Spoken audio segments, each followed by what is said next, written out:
Welcome to UG academy. Daily టెస్ట్లో భాగంగా మనకి ప్లేయింగ్ విత్ నెంబర్స్ సంఖ్యలతో ఆడుకుందాం అనే చాప్టర్ 8th క్లాస్లో ఉంది. దాని నుంచి బిట్స్ ఫ్రేమ్ చేయడం జరిగింది.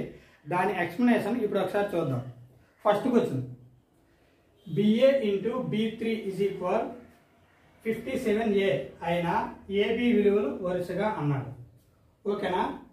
ఇప్పుడు మన ఆప్షన్ నుంచి చేయాలి ఈ సమ్ని.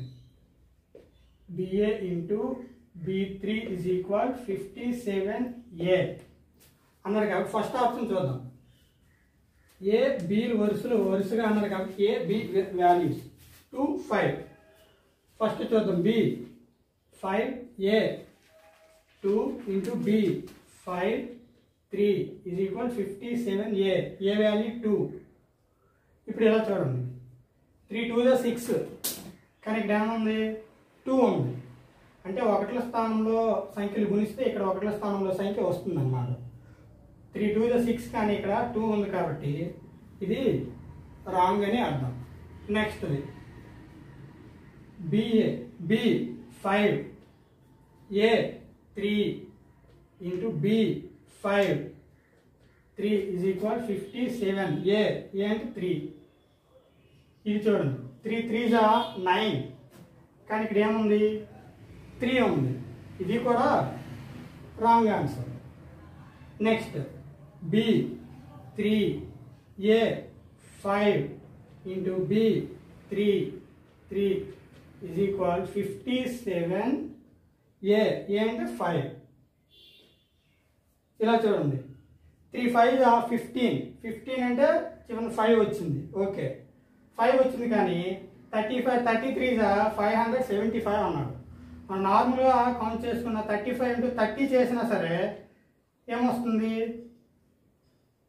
ఇలా వస్తుంది, 1050 వస్తుంది. ఇదేమొచ్చింది 575. ఇది కూడా రాంగ్. ఓకేనా? నెక్స్ట్ సమ్ చూద్దాం. ఇంకా 3 కూడా రాంగ్ అయ్యాయి కాబట్టి next fourth one right answer compulsory అవుతుంది. ఒకసారి చూద్దాం. B 2 A 5 into B 2 3 is equal 5 7 A 5. 3 5 15. ఒకటి స్థానంలో 5 వచ్చింది. 25 23 ఎంత 575 అన్నాడు. 25 మనకు తెలుసు 625. దీని నుంచి ఎన్ని తగ్గాయి, 25 2 తగ్గాయి అంటే 50. ఎంత వచ్చింది ఇప్పుడు 575. ఆన్సర్ ఫోర్త్ వన్ అవుతుంది.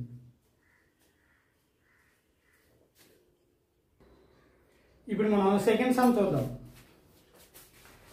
X 7 Y 2 అనే 4 అంకెల సంఖ్య 12 చే నిశ్శేషంగా భాగించబడిన x ప్లస్ y యొక్క కనిష్ట విలువ ఎంత అన్నాడు. ఈ నెంబర్ ఎంత x 7 y 2. ఈ నెంబర్ దేంతో భాగించబడుతుంది, 12తో. ఈ 12 మనం ఎలా రాయొచ్చు, 3 × 4గా రాయొచ్చు. అంటే ఈ నెంబర్ ఇచ్చిన నెంబర్ 3తో 4తో రెండింటితో కూడా భాగించబడాలన్నమాట. అలా అయితేనే 12తో భాగించబడుతుంది. ఫస్ట్ 3తో చూద్దాం. ఈ సంఖ్యలోని అంకెలు మొత్తం 3తో భాగించబడితే ఆ నంబర్ 3తో భాగించబడుతుంది అని అర్థం. ఇప్పుడు x plus 7 plus y plus 2 x plus y plus 7 plus 2 ఎంత అవుతుంది, 9 అయింది. అయితే ఇది 9 అయింది. ఈ x ప్లస్ y ఎంత అవుతుంది, ఎంత అయితే 3తో భాగించబడుతుంది. ఈ 3 యొక్క గుణిజం అవ్వాలి. ఇది 9 అయింది. 3 3 9. నెక్స్ట్ ఏమవుతుంది, 12 అవ్వాలి. 12 అవ్వచ్చు, 15 అవ్వచ్చు, ఇంకా 18 ఇలా అవ్వచ్చు, ఏదైనా అవ్వచ్చు. కానీ ఇక్కడ ఏమన్నాడు, కనిష్ట విలువ అన్నాడు. దీని యొక్క కనిష్ట విలువ 9 వచ్చింది కాబట్టి నెక్స్ట్ ఏమొస్తుంది, 12 వస్తుంది.